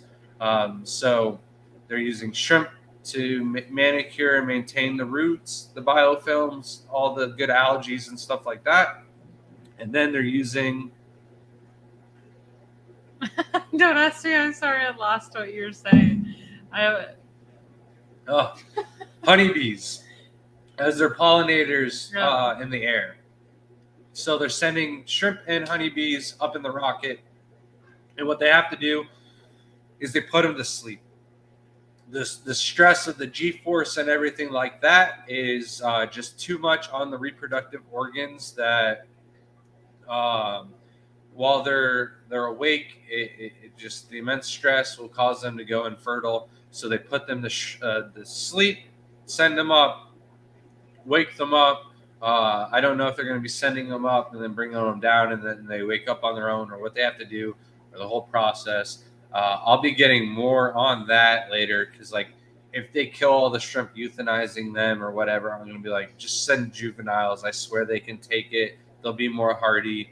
Uh, they, they're scientists, not shrimp breeders. They haven't sent out thousands of shrimp all over the United States or wherever across the world. So they might not know that the juveniles travel a little bit easier than the adults. The reason why they wanted the adults was because they said that the chemical that they give to put them to sleep and put them to sleep, like bedtime, not euthanize, like dead. They're not going to bring them back from life like zombies and then have some zombie shrimp. No, I don't know. The reason why they use adults is because the adults survived the chemical that they use more than the juveniles. But I'm kind of thinking like they don't need to put them to sleep if they just send like smaller ones. But hey, they're the ones spending the money on the rocket. We're just getting our logo shared and on the payload or whatever. So and it's for a great cause. Like if we're the first people that are contributing to being shrimp in space, and then shrimp are like one of the main things that help our society or civilization get to the moon, then Mars, and then planets beyond that, all because of Neocaridina shrimp. Hey, that'd be a great story to tell our grandchildren. Like, you know, your great granddaddy Grant was the first one to send shrimp up into space. So yeah, very exciting. They go up in the rocket tomorrow. They arrived in Arizona today, and they'll be sending the shrimp back to us, and I'll be putting them in a tank and seeing if they breed, if all their reproductive organs. I sent them 45 to 47 shrimp. I can't remember exactly. I did take a picture and a video, though. And we'll be getting footage. I'm not sure if it's footage of them while they're in space, like they're going to be asleep, like just dead bodies. I don't know what to expect. I just had some Polish scientists ask for shrimp, and I was like, sign me up. Let's put them on a rocket. And Shelby even sang like the rocket shrimp song, and it's great. That's going to be coming out. She filmed it and recorded it on the Shure microphone, and she didn't want everybody to know it's her. But cat's out of the bag now. But yeah, it's great. We're gonna have T-shirts. We're gonna have the shrimp do their own little tour around the United States because they're gonna be astronauts. So if Armstrong did that, the shrimp, they deserve it too, right? We'll bring them with us to Aquashella. We'll put them in like how cool it'd be to get an astronaut helmet for the tank. Oh my goodness.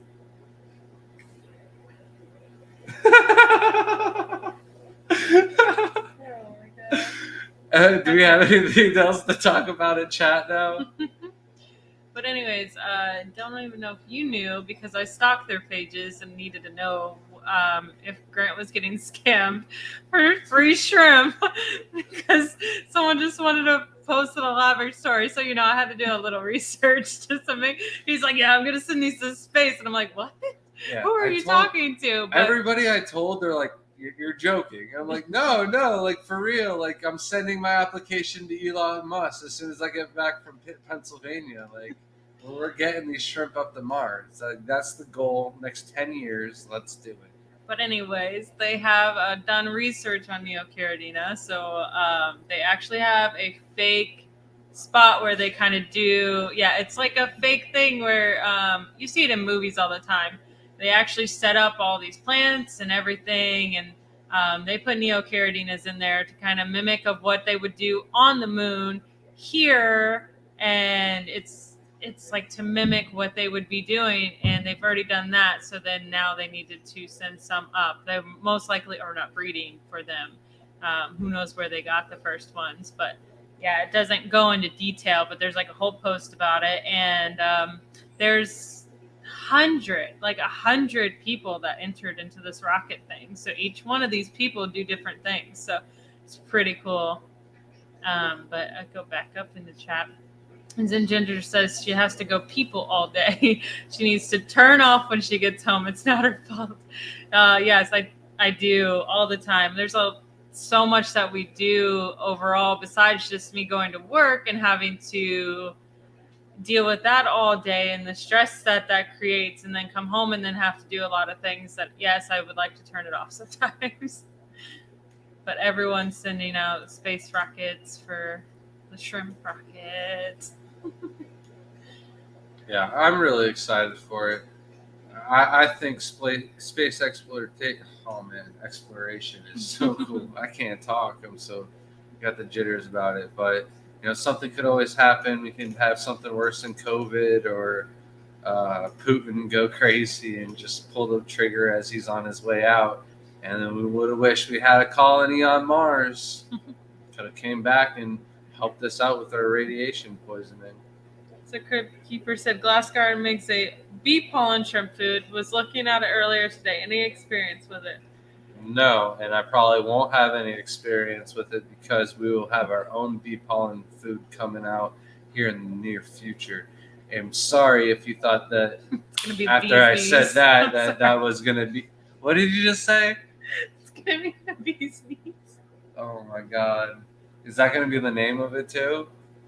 The bee's knees, and it's just like shrimp with bee's knees? We gotta have it instead of like little and it's gotta be on rollerblades, and they're like little honeycomb rollerblades.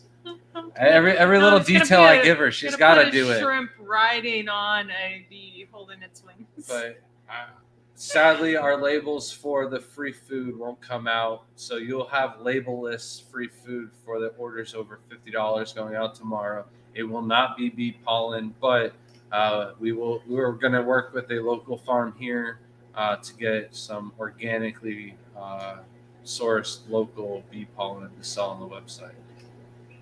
Yeah, and we did go somewhere just to get it, and then I was like, all right, we're going to do this last, and then left without it. We left without the two things we should have got there. And Zin said, mine loved bee pollen shrimp lollies. Can't imagine it's so different. And Lady Diane said, zombie shrimp. I wonder what chemical they use. I'm curious too. I haven't had a lot of time.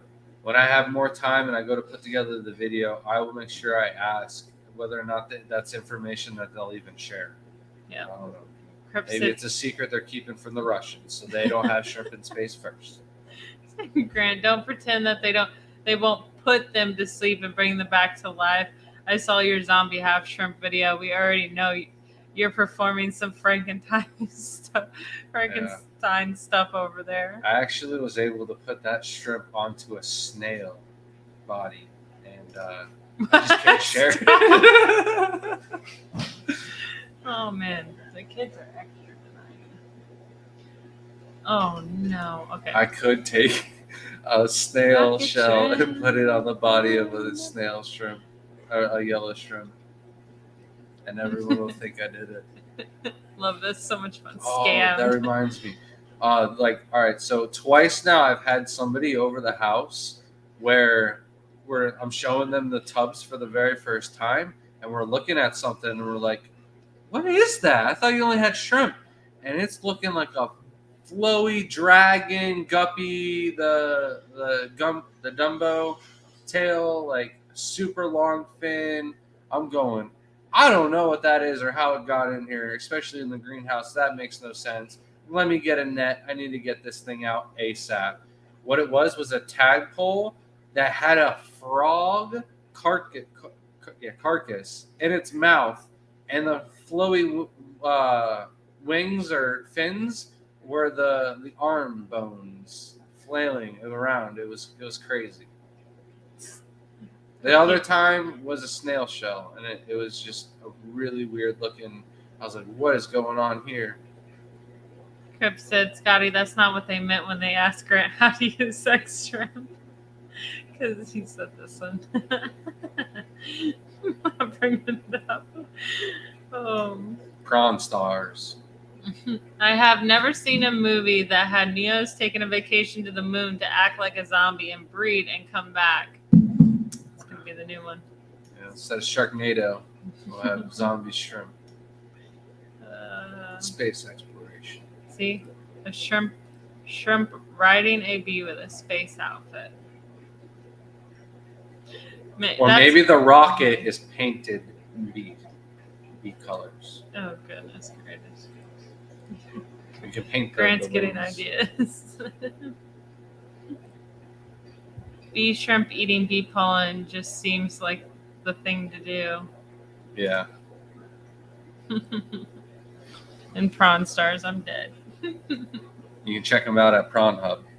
Oh my god.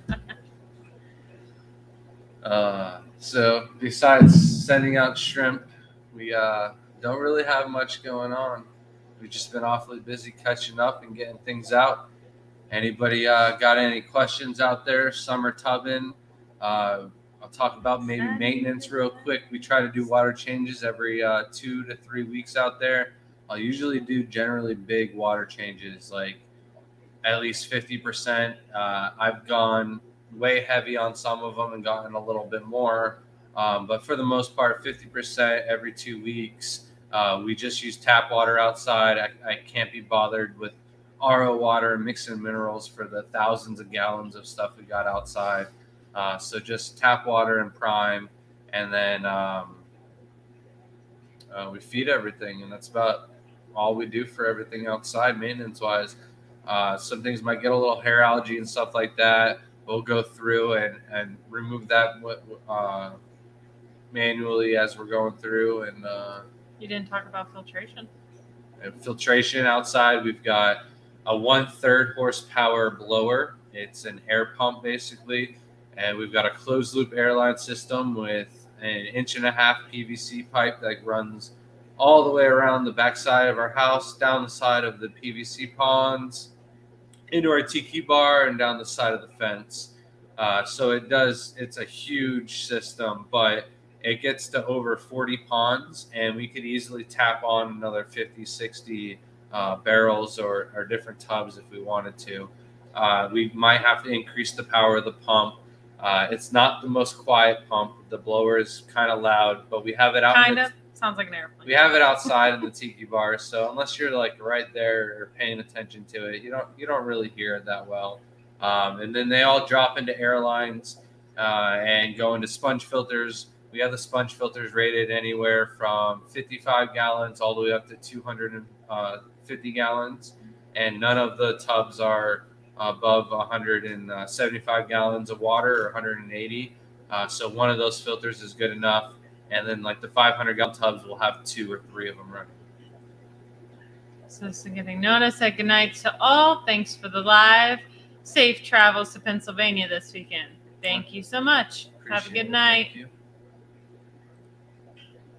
And then the sponge filters, I mean, some of them I wash out like once a year. Some of them I've never even touched. It really depends on how much you're feeding. Overfeeding is going to be a nightmare, and you're going to have to do more water changes and stuff like that. But it really can't be avoided if you're dealing with large numbers or a lot of fry or something like that. So washing out your sponge filters can help. Blowing out the little bit where the airline drops down and goes to disperse air out, and then pulls the water in through the sponge, and that little area can get really clogged up. So I might have to blow that out with an airline or poke it with a little pipe cleaner or something like that. But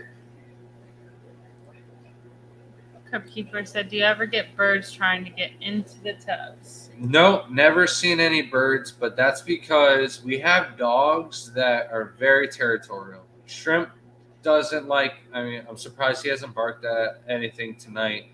The last stream he was kind of going crazy. It's because it's raining. Yeah, but if he sees anything outside, it's like he's got to give a bark to let him know this is his territory and that they shouldn't hang out.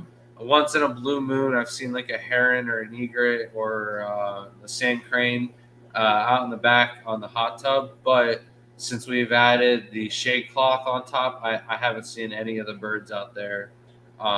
So just because of the dogs, birds are really not an issue in our tubs. There was a bird frogs. in our hot tub, though. After I had said something about never seeing anything, we did have one bird in the hot tub. It was an egret, and we had shrimp, and I was sitting here looking out the window and couldn't believe I saw an egret in the hot tub, but it wasn't eating anything. It was just it like needed to cool off or something. It wasn't attacking any of the shrimp in the hot tub at the time. Uh, Nothing. It was just standing there, and then shrimp did get it eventually. But I couldn't believe it even landed there. It was a big one too. It wasn't a small little egret. And sorry, what did you want to say? No. I was just gonna talk. The main things we got to talk about still are frogs and dragonfly larvae. That's about it. Jeff asked how many tubs can he put out in Montana?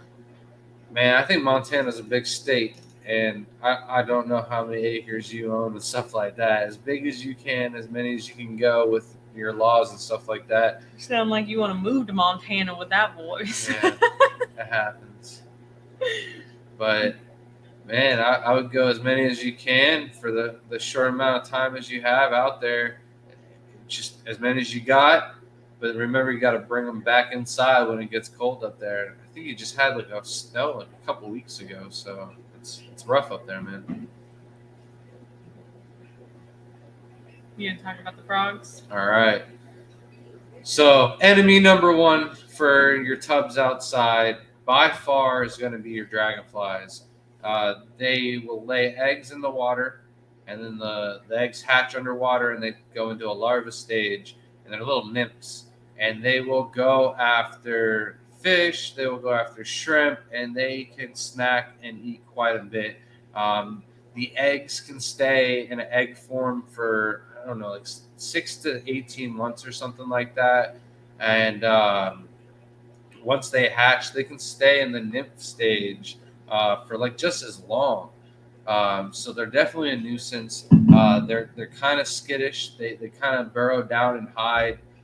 The other day we saw something in the hot tub, and I wasn't sure if it was a crawfish or a dragonfly nymph. So, and it burrowed down into the mold and it was gone. So I never really got a sure answer on that. But they're definitely a pest, and you got to keep them out. So for that reason, we keep out the shade cloth or some type of screen netting, or you could even use wire mesh or something like that. If you had the poly nylon coated mesh that won't rust or anything like that, that would be really great. It doesn't seem like the dragonflies try to climb or get between anything to get into the greenhouse. But if they can fly right onto it, lay or stick their tail in and lay eggs, it's fair game for them. So if you do the mesh, make sure it's high enough above the water that they can't just stick their tail in the siphon. I don't know, whatever it's called, that they lay the eggs out into. And then enemy number two is the frogs. I don't know if they're that big of an issue on the population size, but the tadpoles are definitely competing for food source. So I definitely noticed that the populations don't grow as large when we have the tadpoles in them. But one of the great things about our local clubs are they give out like little free things every once in a while. And at the last club meeting, they had the mineral time-lapse feeding blocks. Oh, yeah. And there was quite a few of them on the table. I could have easily taken all of them, but I did the right thing. Only took 2 of them, left them for everybody else. We've got 2 ponds outside, one of our blue ponds and one of our yellow ponds. They're like our highest producing shrimp tubs, and they both right now have tadpoles. So I'm going to throw the blocks in there, help with the kind of the battle for the food source. And I also noticed that the snail populations go way down. And I don't even think they're eating the snails. I think what's happening is the shrimp are probably going to be eating the snails, and the snails die. The snails are probably dying from lack of food source because the tadpoles are eating the biofilm. I spent quite some time one day, just had really good light in the greenhouse, really good clear water, and was watching the tadpoles just doing their thing, observing them, and watching them go in and out of places where there's baby shrimp and eating little tiny bits of biofilm and algae or whatever they were picking at on the sides of the walls, and completely leaving the baby shrimp all alone. If they wanted to eat one of the baby shrimp, they could have, They were like 5 or 6 times the mouth. It was 5 or 6 times the size of the baby shrimp at that point. So it wouldn't have been an issue. So I don't think they're going after the shrimp themselves. It's more of a food issue. So as long as you overfeed, and like I mentioned in another stream, is I was feeding maybe 8 pellets for a certain pond. If it had tadpoles, I'll feed 30 pellets for that pond per feed. So I just up the feeding, up the amount of water changes we change. I'll do like a 90% water change on the tadpoles. I don't think the tadpoles can withstand the water change as well as the shrimp. So Jeffrey said, I meant the weather is an issue. Yeah, it's short season. Yeah, it's like 3 or 4 months out of the year. Maybe what I would set up is some neocaridina ponds where you just throw in like 1 or 2 males and then a bunch of females into the ponds so you can get quick turnovers for the next 4 months out of those females. And the babies are going to grow up really fast, and then you house them during the winter time. But that's you, man. I don't pay attention to the weather forecast out there, so I don't know when the temperatures are going to drop and turn your ponds into icicles. But if the temperatures of the water is down below 70, and you can set the ponds up or buckets or whatever inside and keep the temperatures above 70, you're going to have more breeding during those months of the year. Hello, Eddie. Said far out, nice on the rocket launch. Yeah, Eddie, you've been gone. I don't know if I even brought that up to you or not, man.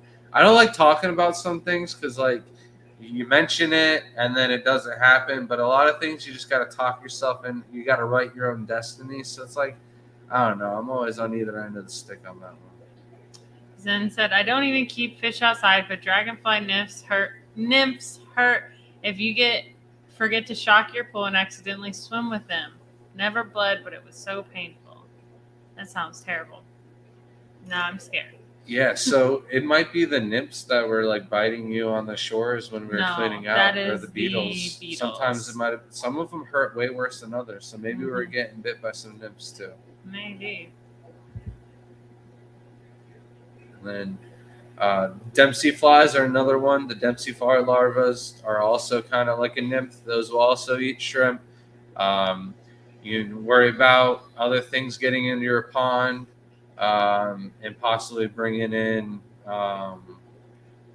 hitchhikers. So if you're adding pond plants and stuff like that, you got to be extra careful, especially with pond plants. Might have scuds, planaria, hydra, leeches, or something like that. Those are all going to be issues with shrimp, maybe not so much with fish, but not really something you want in your pond. Even hydra, if you're dealing with nanofish, can kill the baby frogs. So definitely quarantine plants, treat them. We dose them heavily in no planaria before we add them out into our ponds, or we just add, plants that we have ourselves. Or the best thing is tissue cultures. Absolutely 100% tissue cultures won't have any pests or hitchhikers on them. So if you're looking for new plants, and tissue culture is an option, is an excellent thing. Grab your tissue cultures, start them out in a dry start if you have bad issues with melting or growing out your plants. We'll do a dry start for a few months and then flood the tank and from tissue culture, and the tanks, the plants just thrive. They do really well.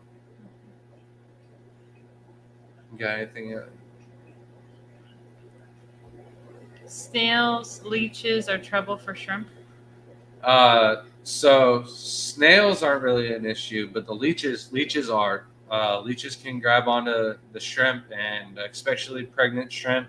They'll grab on, eat the eggs, and then continue to eat the rest of the shrimp. So if you have leeches, they're kind of easier. One of the worms to get rid of. You can remove them manually with tweezers, but make sure you don't, rip them in half or anything. I don't know if they can regenerate from just a little piece, but I'd imagine they're like a worm where they can regenerate. So as long as you don't cut them up, you can remove them manually. Unless you have a ton of them, then it's best to treat them. No planaria and get them out of the tank. And I did talk about no planaria, so We do have a video on that. Recommend dosing it at nighttime, but watch the video to get everything down to have your best chance of survival, especially for that. And then anything else before we sign out? And you got to feed your fish tonight. Mm-hmm. Anything going on with your fish? What you want to talk about the surprise we found again? More babies? Are you talking about Yeah. more babies? Yeah. Yeah, we found more baby Achilles fish in our tank, so that's really exciting. I've had Achilles fish for a few years. It's just been on and off because they love to find the smallest little gap to jump through.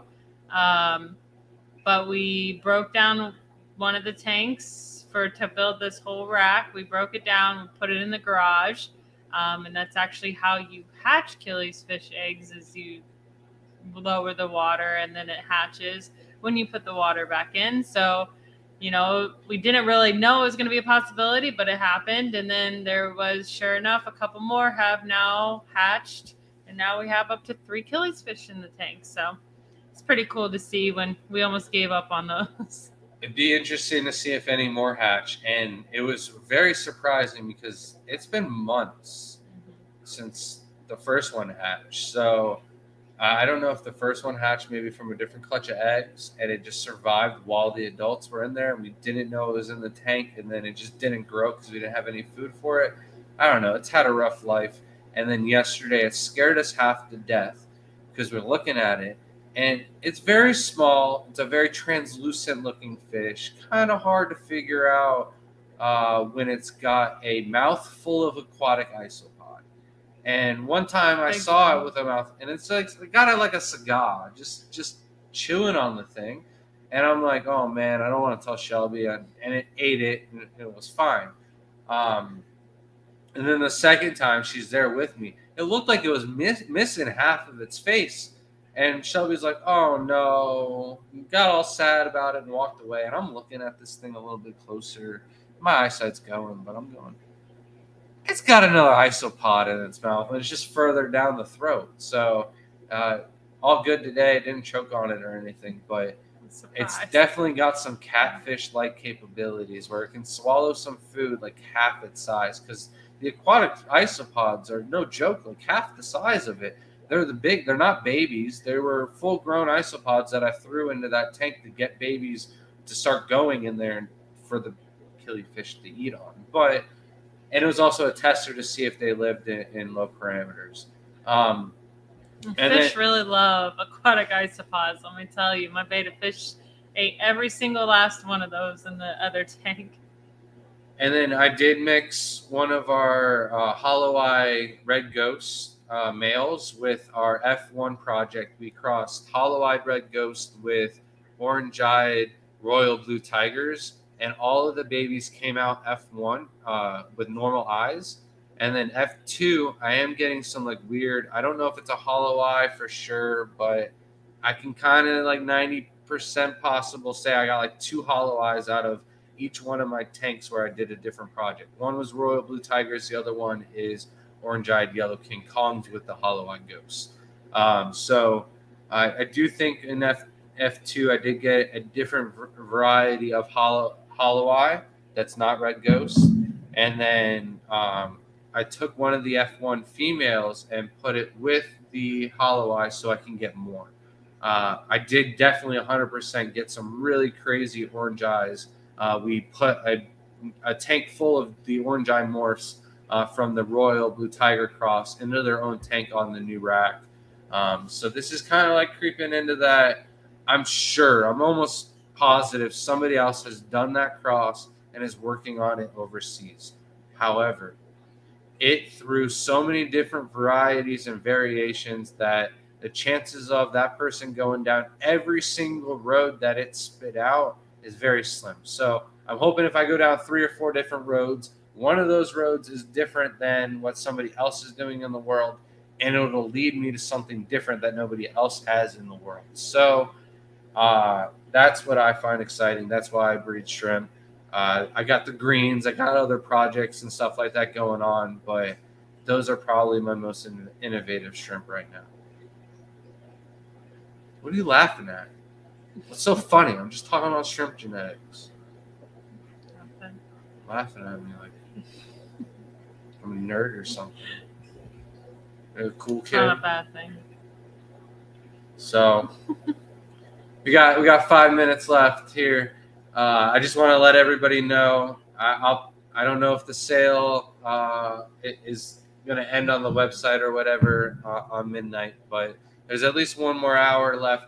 If you didn't know, we're running a sale this weekend. Everything on the website is buy 10, get 2 free. All the Coles are buy 10, get 3 free.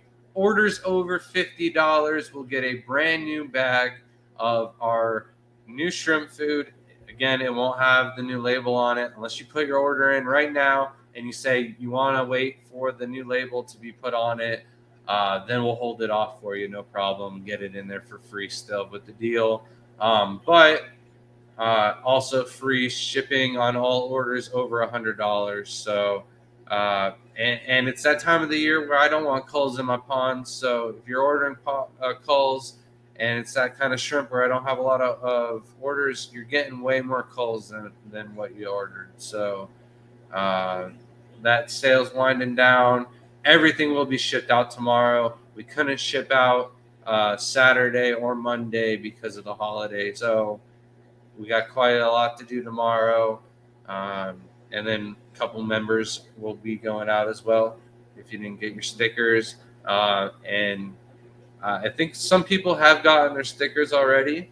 Mm-hmm. So if you didn't get your sticker and you didn't email us at granteater@gmail.com, and we'll send you a sticker, your 10% discount code, a little thank you card, a little something extra. And what else am I forgetting about? Anything else you want to add? You don't want to remind everybody about our live stream Wednesday night, 10 p.m., Halfscaped, episode 5. We're going to be talking about filtration with our friends, Chance and Brian. And we'll bring up that last comment. Oh my God, your 24K yellow Neos are gorgeous. So we got, take care of that. Welcome, new member, Killer Kitty. Welcome to the live stream. It is way too short. I want to jam for a little bit longer. Yeah, we'll have to have Shelby. Shelby's got to go through and touch up my PowerPoint, make it extra nice for everybody out in Pittsburgh. Her creativity and editing skills have gone through the roof since she's been doing all the thumbnails and now labels and stuff like that. So I was like, you got to do us justice. You got to do all the editing. I'll give you all the credit. And there's a chance I might even just live stream this talk because every talk from here on out should get better, more updates. And if Shelby's going to do an updated and edits and cute little things for this one, we'll do updated ones for the next stream. We go through and take pictures of the house and put it up on the stream too. So we might go ahead, if I can get good Wi-Fi where we're doing the talk, live stream the talk. But so thanks, Crypt Keeper. I didn't read that before. Yes, Killer Kitty. For the membership sticker, please send us the email at granteater@gmail.com. Your real name and address so we can send that out. Welcome and thank you. Back to the 24 carats. We breed them outside and they grow to such enormous size. And when they're that big, they're so stretched out. If they don't show nice pigment, it's so easy to see that they're a cull and get them out of there. And they don't throw a lot of culls. So it makes my job super easy. I make Shelby catch all the blues because it's much harder to deal with. And I just run through the yellows blues and get them all done really fast. So, and then he's like, "Oh, I got these done way faster than you." We entered those in the very first Aquashella at Orlando, and we got a perfect score of 10 out of 10. And I knew right there it was time to retire because it's all downhill from there. Once you get a perfect score and win best of show, what are you gonna do after that? Get second place? Nah, just retire. help out, run the shrimp contest, make sure everything runs smooth, and let the next generation of shrimp keepers have at it. But And Jamie asked, "Can we stream your talk?" as long as the Wi-Fi is good, I already said it before I read it, so hold me to it. And then, if I remember, can you even ship to Houston, Texas right now? It's like 100 degrees during the day at least. I'd pay for overnight, but not sure if that's even okay. You don't need to pay for overnight. As long as you're not getting like stardust or raccoons and you're like at the end of the day on your mail truck, I feel very comfortable shipping out any of the shrimp on the website. We pack accordingly. I haven't had anybody say, "Oh, this order is completely DOA" or something like that from bad weather this year. So it won't be an issue. We can ship those out to you, especially the Neos. Like we're so hot here in Florida, they're just going to be shipped out. The transition is going to be real nice, no problem. Yeah, she said Neo's only at midday, so yeah, should be no problem. Yeah, not at all. Yep, I think last year was up to like 104 in Arizona, and we sent out some shrimp, and they did perfectly fine. Victor said, "Sent you a message about an order for shrimp that you don't have available on the site on Facebook." I'll have to get to that. If it was during the stream or beforehand, sorry I missed it. We were getting everything ready for the live stream, having dinner, and playing with the kids a little bit before we had to set up. Feeding all the shrimp. Oh yeah, we had to feed the shrimp too. Getting faster with it though. We're all set up. We're done. All right. I think that's going to be it. Remember, guys, you can catch us Wednesday, 10 p.m. Thank you, everybody. Thank you, Crypt Keeper, for moderating the stream and helping out. Thank you, all the members and everybody who replayed and wasn't here live. Thanks for watching, and we'll see you next time. Have a good night.